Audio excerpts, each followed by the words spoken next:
اللجن اللجن اللجن اللجن يا مولا اللجن اللجن اللجن اللجن اللجن اللجن اللجن يا صاحب الزمان. مشورہ دیکھیے اسلام میں اس کی بڑی تاکید آئی. ابھی آگے چل کر مجتہدین کی جب فتاوے سنیں گے تو بہت زیادہ اس کی تاکید آئی ہے کہ انسان مشورہ لے. پیغمبر اسلام کو دو جگہوں پر پروردگار نے قرآن میں حکم دیا وَشَاوِرْهُمْ، اے رسول جب بھی تم کوئی کام کرو اپنے اصحاب باصفا سے مشورہ ضرور لیا کر. بہرحال پیغمبر اسلام مشورہ لیتے تھے، پھر کرتے وہی تھے جو حکم خدا ہوتا تھا، لیکن بہرحال مشورہ ضرور لیتے تھے. یہ حکم جو ہے پیغمبر اسلام کو کہ آپ بھی مشورہ لیں، یہ قرآن میں سورہ آل عمران کی آیت نمبر 159 میں ہے. یہ والا حکم سورہ آل عمران آیت نمبر 159، اور دوسرا ہے سورہ شورا کی آیت نمبر 36 سے 38 کے اندر. آپ جا کے قرآن سے وہ آیتیں اتار کے دیکھیے گا کہ جس کے اندر الگ سے پیغمبر اسلام کو یہ حکم ہے کہ اپنے اصحاب سے مشورہ لو. اچھا دیکھیے اب یہ جو آیتیں پیغمبر کے لیے بھی آئی ہیں مشورے کے لیے، مشورہ لینے کا حکم کا یعنی اسلام میں ایک فلسفہ ہے. فلسفہ، یہ تھوڑی سی پروف ریڈنگ کی مسٹیک ہے وہ صحیح کر لیجئے. فلسفہ کیا ہے مشورہ لینے کا؟ کیوں اسلام حکم دے رہا ہے کہ تم لوگوں سے مشورہ لو؟ اس کا دیکھیے اس کا فلسفہ یہ کہ انسان کبھی بھی اپنے آپ کو عقل کل نہ سمجھے. بس جو ہوں میں بہت قابل ہوں، میں بڑا ذہین ہوں، مجھے کسی کے مشورے کی کوئی ضرورت نہیں. پروردگار عالم کی ذات ہے جو مشورے سے مستغنی، وہ کسی کے مشورے کا نہ پابند ہے، وہ خالق ہے، باقی سب لوگ اس کی مخلوق ہیں، وہ کسی کے مشورے کا پابند نہیں. لیکن مخلوق کو حکم ہے کہ تم ضرور لوگوں سے مشورہ لو تاکہ کوئی بھی شخص اپنے آپ کو عقل کل نہ سمجھے اور ایک گونا تکبر کا احساس ان کے اندر پیدا نہ ہو جائے. اس سے بھی پروردگار بچانا چاہتا ہے. اچھا اس سلسلے میں روایتیں بھی بڑی آئیں. کتنے روایتیں؟ مثلا ایک روایت میں آئے کہ من استبد برائیہ صلب اللہ رائہ، جو شخص بھی اپنے آپ کو بڑا عقل مند سمجھتا ہے اور اپنی رائے کو ہر جگہ فوقیت دیتا ہے، ایک وقت ایسا آتا ہے کہ پروردگار اس کی رائے کو سلب کر لیتا ہے، اس کی عقل ہی جواب دے جاتی ہے، غلط سلب فیصلے کرے گا. جو بھی کہیں پہ بھی آپ دیکھتے ہیں کہ ون مین شو جس جگہ بھی چلتا ہے، اب مشورے سے کام نہیں ہوتا، وہاں پر کوئی بہت بڑی خرابی کچھ ہی عرصے میں جنم لے لیتی.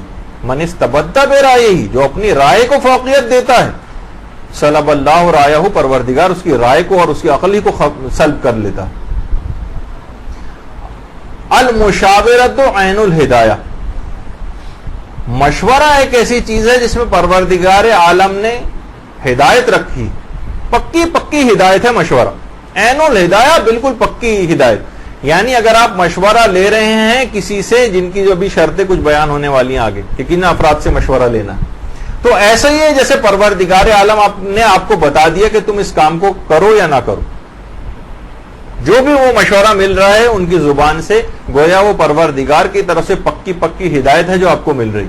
تو حالت شک اور تردد اور تذبذب میں، چاہے شادی بیاہ ہو، چاہے کوئی کاروبار ہو، کوئی اور مسئلہ ہو، لوگوں سے مشورہ لینا، وہ کچھ خاص 9-10 شرطیں رکھنے والے اشخاص سے مشورہ لینا، ایسا ہی ہے جیسے پروردگار عالم نے آ کر آپ کو کوئی چیز بتا دی ہو کہ تمہیں یہ کام کرنا.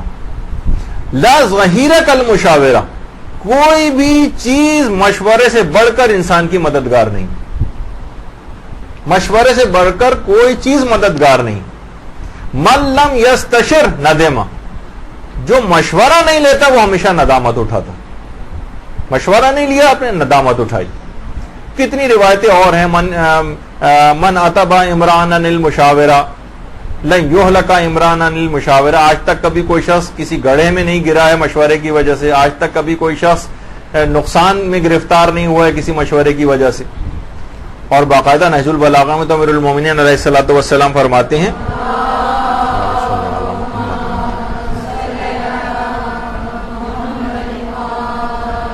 کہ جس کسی شخص نے بھی عادت یہ بنا لی کہ وہ مختلف لوگوں کی رائے اور مشوروں کو جمع کرتا ہے تو وہ واقف ہو جائے گا کہ کہاں کہاں خطا اور غلطی کا امکان ہے، پتہ چل جائے گا اس کو. رائے اور مشورہ. اور یہ بھی حدیثوں کے اندر آیا کہ 3 افراد کمر توڑنے والی، یعنی کام بہت بگاڑ دیتے ہیں، کمر ٹوٹ جاتی. 3 افراد کمر توڑنے والے ہیں. من استکثر عملہ، جو اپنے عمل کو بہت بڑا سمجھے، یہ بھی بیکار ہو گیا، ضائع ہو گیا، یہ غرور و تکبر کا شکار ہو گیا، اس کا عمل سارے برباد. من استکثر عملہ ومن نسیٰ ذنبہ، جو اپنے گناہوں کو فراموش کر بیٹھے، توبہ کی طرف مائل ہی نہ ہو، اس نے بھی کمر توڑ دی. اور تیسری چیز ہے من استبد برائہ، جو کہ اپنی رائے کو ہمیشہ فوقیت دے. بس میں ہوں، جو میں نے بات کہہ دی وہ بالکل صحیح. جو اس قسم کی سوچ دماغ میں رکھتا ہے یہ ضرور نقصان اٹھائے گا. یہ کمر توڑ دینے والے افراد. جب یہ حکم ہے کہ اپنے سے کمتر سے بھی آپ مشورہ لے سکتی ہیں، اپنے سے جو پست ہو مقام میں، مرتبے میں، علم میں کم پڑھا لکھا ہے، آپ سے زیادہ ڈگریوں میں کوئی کم ہے، اس سے بھی آپ مشورہ لے سکتی ہیں. امیر المومنین علیہ الصلوۃ والسلام نے ایک دفعہ اللہم صلی علی محمد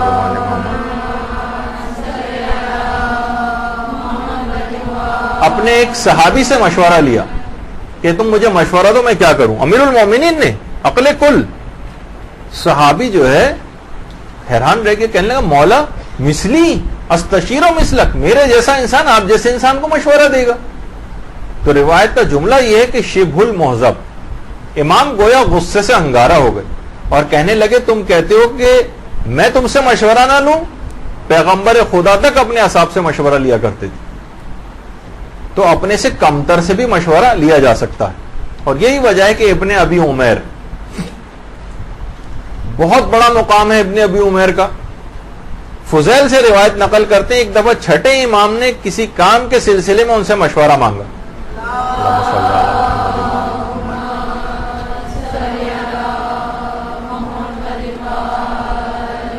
کہا مولا میں آپ کو مشورہ دوں گا؟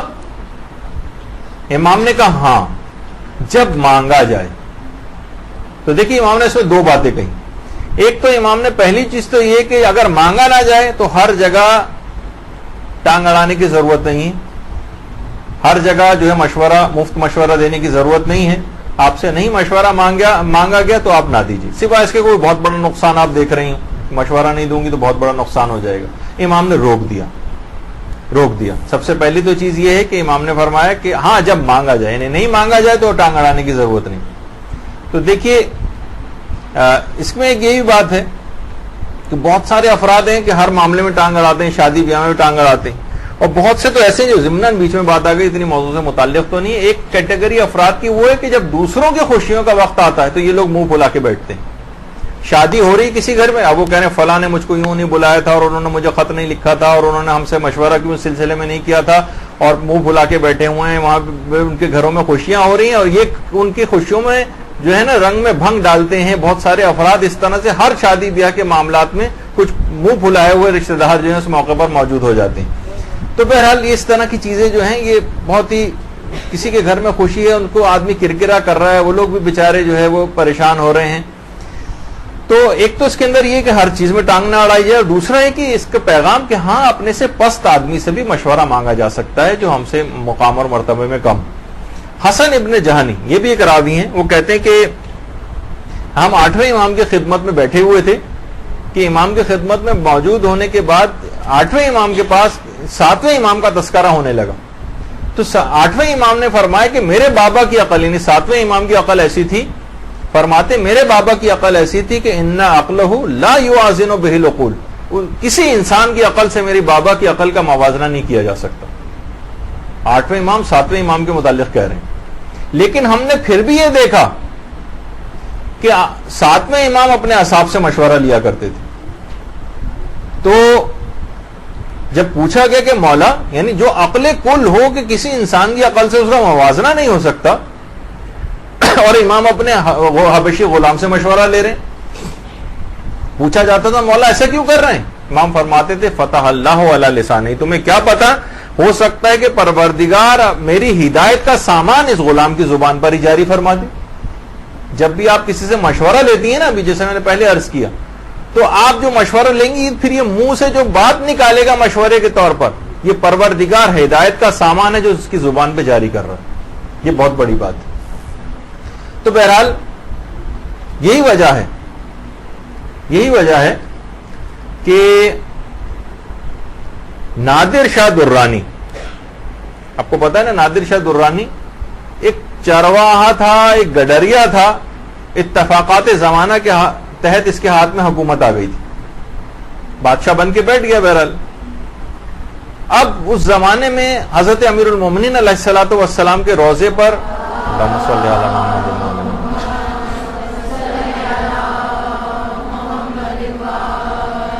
ان کے روضے پر اس نے اپنا وہ لگوایا سونا.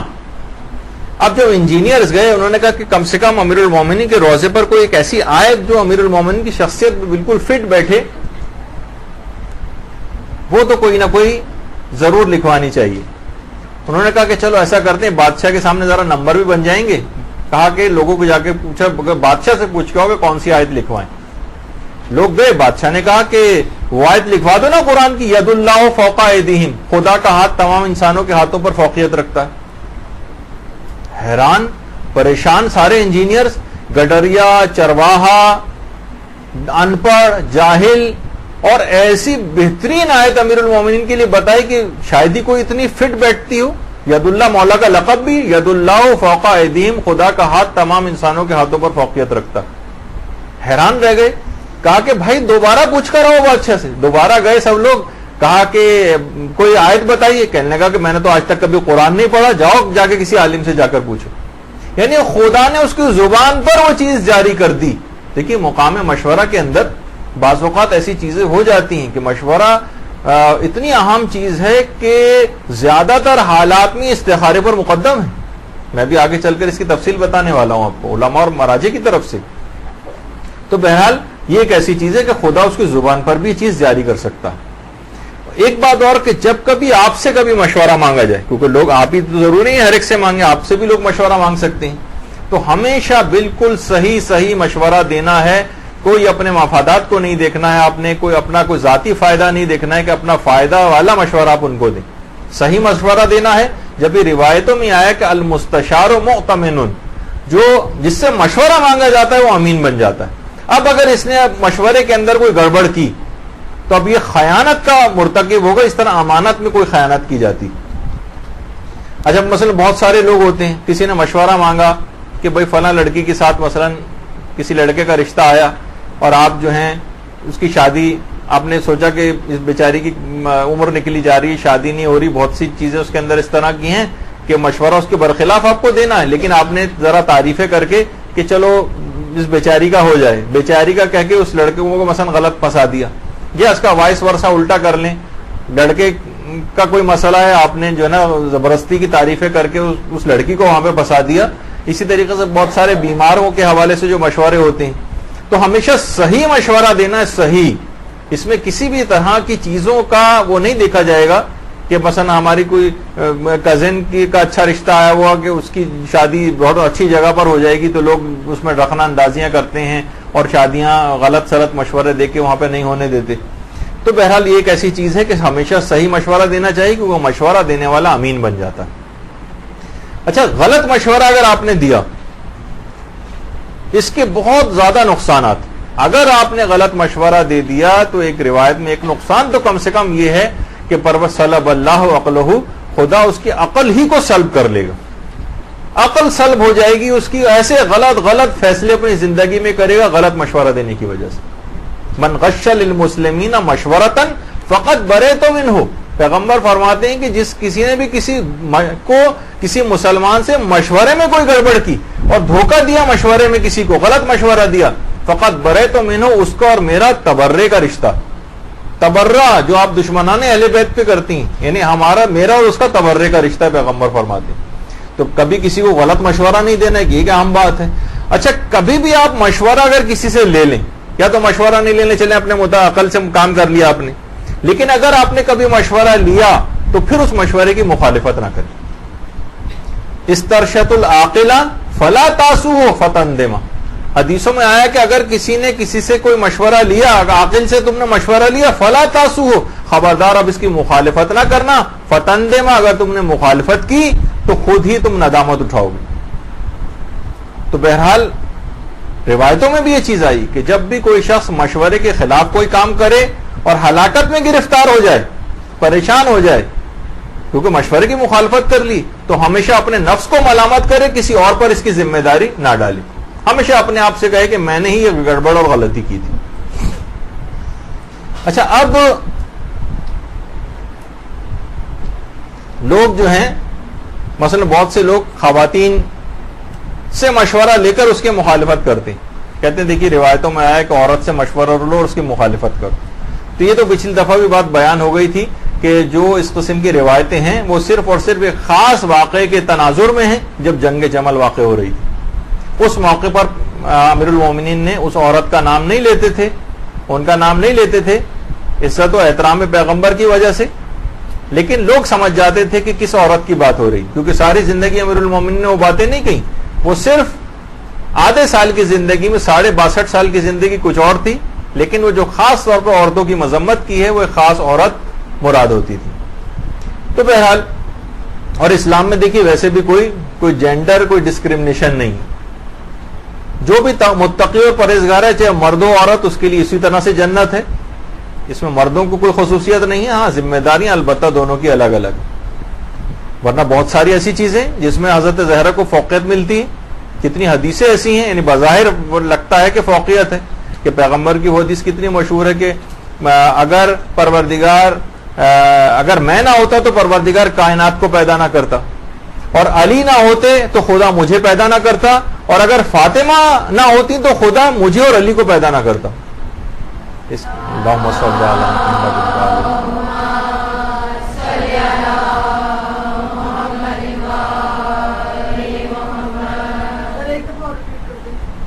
اگر میں نہ ہوتا تو خدا کائنات کو پیدا نہ کرتا, علی نہ ہوتے تو خدا مجھے پیدا نہ کرتا, اور اگر فاطمہ نہ ہوتی تو خدا مجھے اور علی کو پیدا نہ کرتا. تو اس کا مطلب بہت سے عقائد کے علماء سے سوال کیا جاتا ہے, اس کی تفصیلی جواب ہے بہرحال. تو لوگ یہ سمجھتے ہیں کہ اس سے تو فوقیت حضرت زہرا پیغمبر اسلام اور امیر المومنین پہ بھی ظاہر ہوتی, جبکہ ایسا مسئلہ نہیں, ان سے فوقیت نہیں ہے. تو اس کے الگ جوابات ہیں, اس کا موقع کا اس وقت نہیں ہے کہ اس کا جواب دیا جائے. لیکن بہرحال یہ کہ اس طرح کی چیزیں تو بہت ساری ایسی, کتنے ہی پیغمبر کی اپنی زندگی میں ایسا ملتا ہے کہ پیغمبر نے عورتوں کے مشورے پر کام کیا ہے.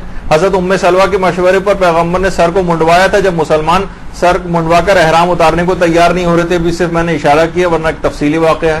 سلمان فارسی کی رائے اور مشورے سے خندق پیغمبر اسلام نے جو ہے وہ کھودی تھی, جو کہ ان سے عقل کے اندر کوئی موازنہ ہی نہیں.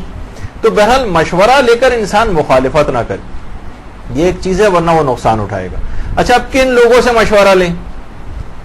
دیکھیے ابھی استخارے کے مرحلے سے بہت پہلے یہ والے مرحلہ ہے جس کے اوپر آپ کو عمل کرنا ہوتا ہے, چاہے شادی بیاہ کا مسئلہ کوئی ہو, کوئی ملازمت و کاروبار کا مسئلہ ہو یا کوئی اور, مشورہ لیں. لیکن کن لوگوں سے مشورہ لیں؟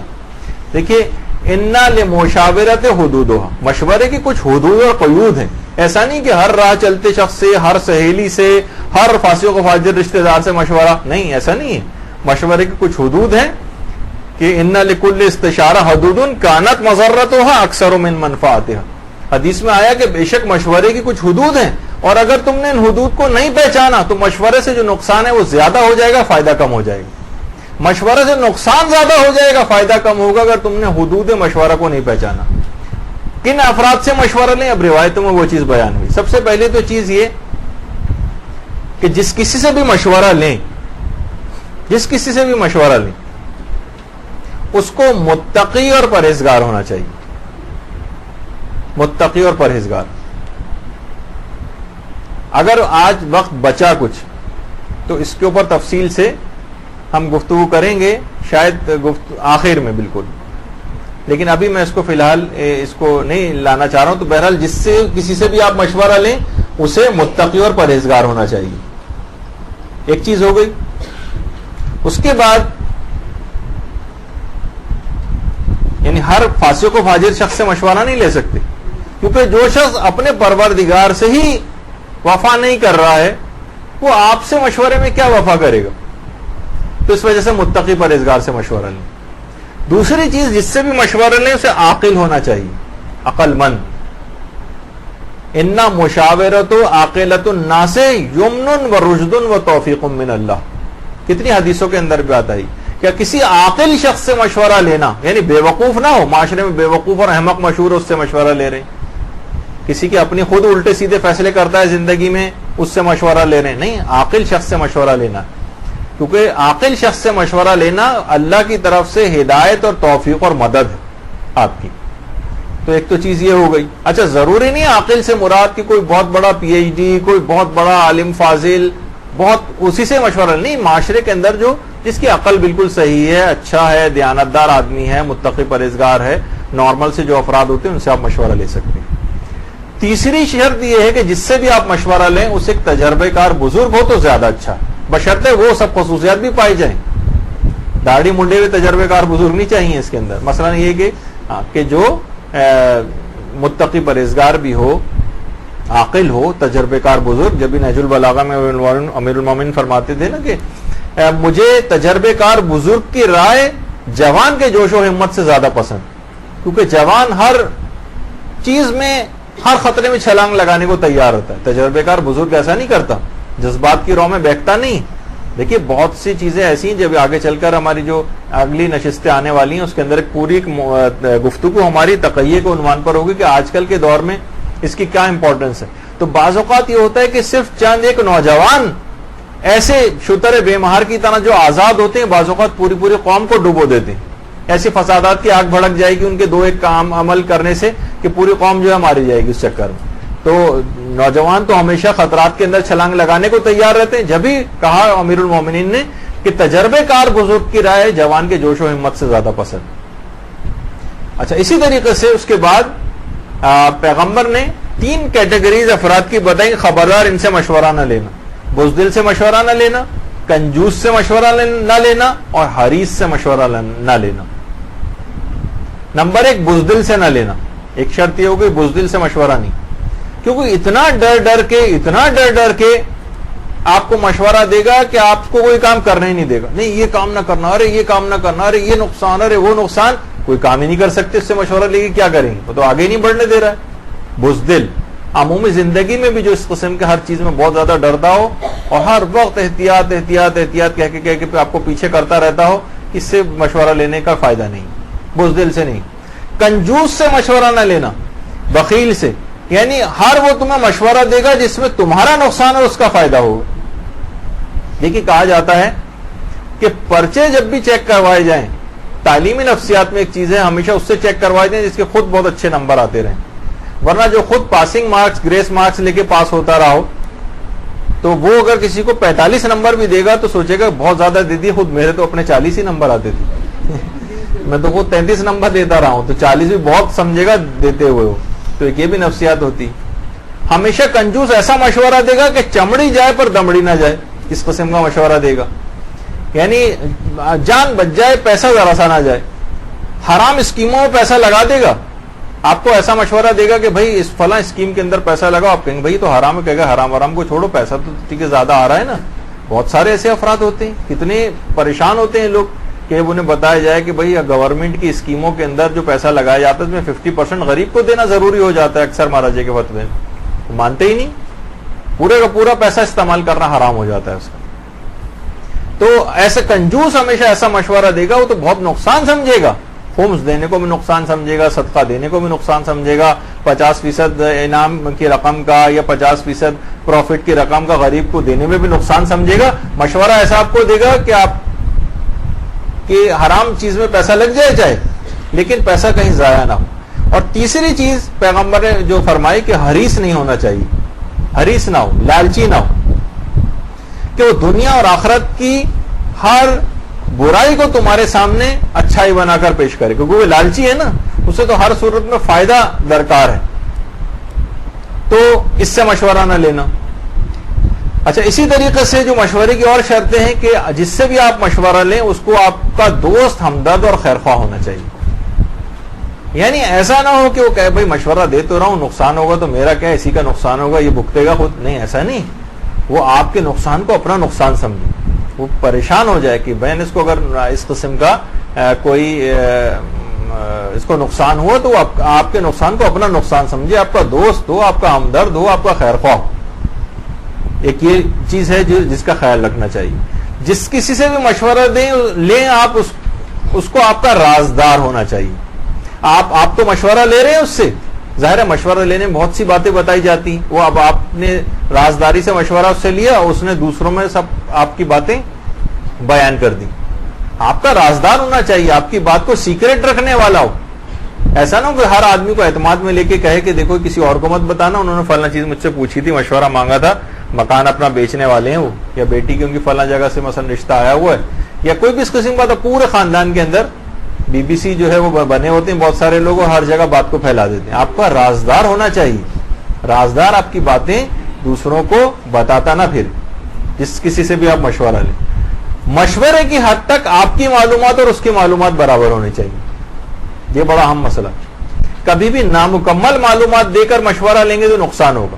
مشورے کی حد تک، یہ نہیں کہ ہم خاندان کے سارے راز اس کو بتا دیں، نہیں، مشورے کی حد تک آپ کی معلومات، کوئی چیز چھپائیں نہیں اس سے. جس کا بھی مشورہ لے رہے ہیں پوری بات بتائیں کہ بھئی یہ ہے، یہ حالات ہیں، یہ واقعات ہیں، اس سینیریو میں مجھے مشورہ دیں. یہ نہیں کہ خاندان کی اور سب باتیں ارریلیونٹ جس کو کہا جاتا ہے وہ آپ اس کے سامنے بیان کرنے لیں. مشورے کی حد تک آپ کی معلومات اور اس کی معلومات برابر. معصوم نے پھر یہ تمام جب شرطیں بتائیں تو کہا کبھی تم اگر اس طرح سے مشورہ لوگے کبھی ہلاک نہیں ہوں گے، کبھی کسی مصیبت میں نہیں پڑو گے، کبھی پریشان نہیں ہوں گے، اور بالکل ہمیشہ تمہیں ٹھیک ٹھاک صحیح طور پر مشورہ ملے گا. اچھا، مشورے کی حد تک، مشورے میں دو مستحب حکم اور ہیں. مشورہ جس کسی سے بھی آپ لیں، دو مستحب حکم. ایک تو یہ کہ سب سے پہلے پروردگار عالم سے دعا کریں پھر مشورہ لیں. پہلے دعا پھر مشورہ کہ پروردگار میں یہ مشورہ لینے جا رہی ہوں، تو اس میں خیر نازل کر. پروردگار سے ایک دعا کریں پھر مشورے کے لیے کسی دوسری طرف جائیں. اور دوسرا جو مستحب حکم ہے، پیغمبر فرماتے ہیں جب جس کسی سے بھی مشورہ لو کوشش کرو کہ وہ میرا ہم نام ہو، یعنی اس کا نام احمد، محمود یا محمد میں سے کوئی ایک ہو. درود بھیجیے محمد علیہ وسلم.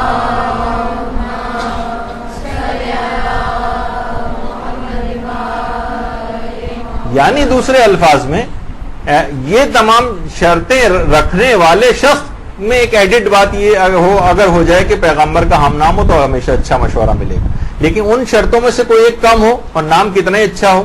جیسے ذکر ہوا تھا اس سے پہلے عبد الرحمن ابن ملجم نے نام تھا عبد الرحمن، لیکن کیا ہے کہ افضل ایک کائنات جو آدمی ہے، شخص عظیم شخصیت، اس کو جو ہے شہید کر دیا.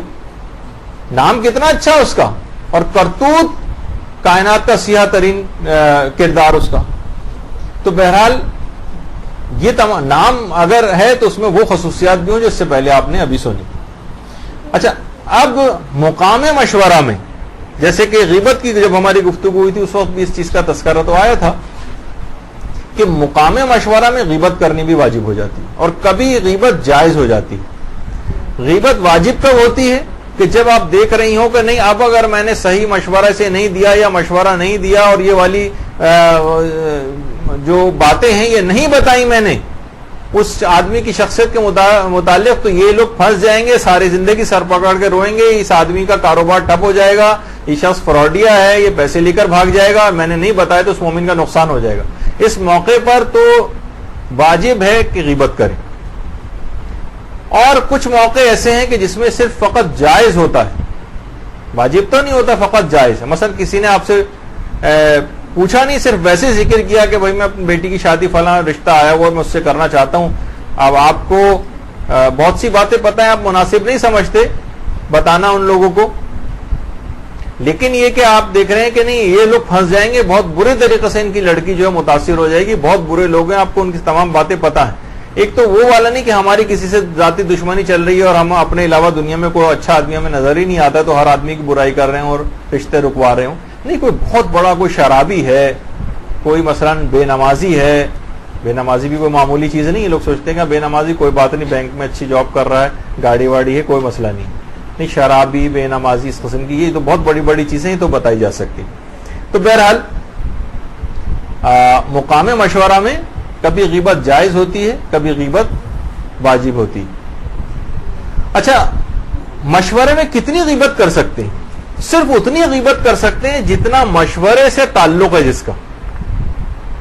مثلا آپ اتنی غیبت کر سکتے ہیں، شادی بیاہ کے سلسلے میں بات ہو رہی تو بس اتنی بات. یہ نہیں کہ مثلا اس کے دادا بھی کیا کرتے تھے وہ آپ بتانے لگیں، ٹھیک ہے، ان کے اور خاندان کی تمام آپ کچا چٹا پورا کھول کے رکھ دیں ان کا، اور ساری باتیں جو اس طرح سے بیان کر دی ہیں، نہیں، فقط مقام مشورہ میں مشورے کی حد تک جتنا تعلق ہے فقط اتنی غیبت کر سکتے ہیں، وہ بھی اگر اس کو بہت زیادہ کوئی نقصان ہو رہا ہو۔ مثلا آپ یہ نہیں کہہ سکتی کہ مثلا وہ تو پوچھ رہا ہے کہ میں اس سے کاروبار کروں یا نہیں کروں، آپ کہنی بھائی وہ تو گانے بھی سنتا ہے، مثلا اس کا کیا تعلق ہے اس سے؟ یا مثلا یہ نماز نہیں پڑھتا، کاروبار کرنے کا، بہرحال نماز پڑھنے والا تو کوئی ایسا مسئلہ نہیں۔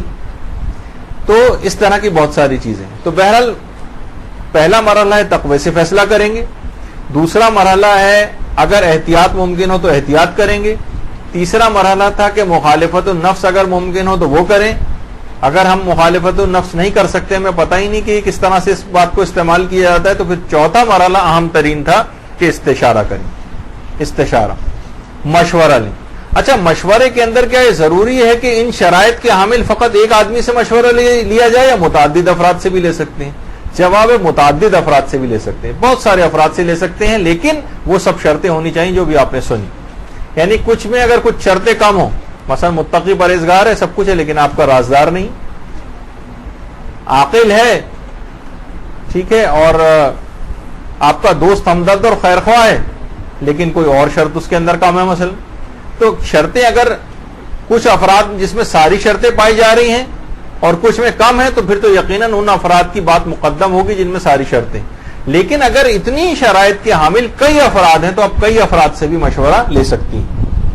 ہاں، اچھا، کئی افراد سے مشورہ لیں تو کیا ان سب شرائط کے حامل افراد کا ایک ہی آپ کو مشورہ دیں گے؟ نہیں، ان کی رائے مختلف ہو سکتی ہیں۔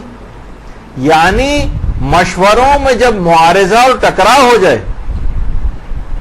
استشارے میں جب معارضہ ہو جائے تو پھر استخارے کا مرحلہ شروع ہوتا۔